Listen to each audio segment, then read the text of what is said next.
Let's talk about the sale of residence exclusion. So you own your home and here you are excited, okay, I'm ready to sell that home, but what are the potential capital gains and how would that work from a tax perspective? So if you're a single taxpayer, you can exclude up to $250,000 of gains, and if you're married, that equals $500,000. So again, this only applies to the gain on the sale of your property. So let's say, for example, you had a home where you're single and you've bought it and invested $250,000, then okay, you could sell for say upwards of $500,000, realize this $250,000 of gains, and that would be excluded, so you wouldn't have any tax implications.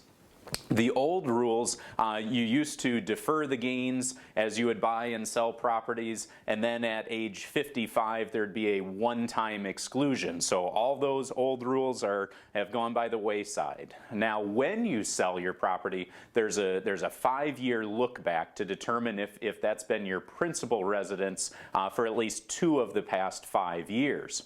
So you have the ability to do this where you buy and sell properties every 2 years. But question comes up sometimes, what if we had a second home?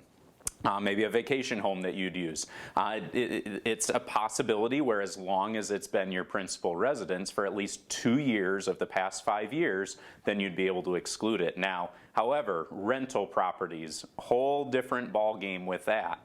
If you've been depreciating that rental property and getting a tax deduction over the years for that, it's not necessarily going to work. The IRS caught on to this, and they're going to be looking at essentially how much of the property you've depreciated, and they want to know how many years you've been renting that property. So as an example, let's just say you moved into that rental property and you've been in there 2 years of the 20 years that you've owned it and been renting it out.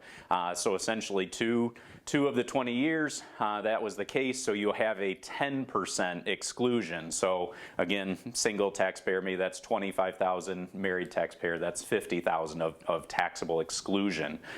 Vacant land, if that's contiguous to your existing principal residence, then again, you would be able to apply this. So the equation for all of this is again going to be your sale price minus the purchase price plus improvements and plus closing costs is going to get you to whatever that taxable gain is, and then you subtract that exclusion. Hope you found this helpful as hopefully you're enjoying real estate and the joys of owning it.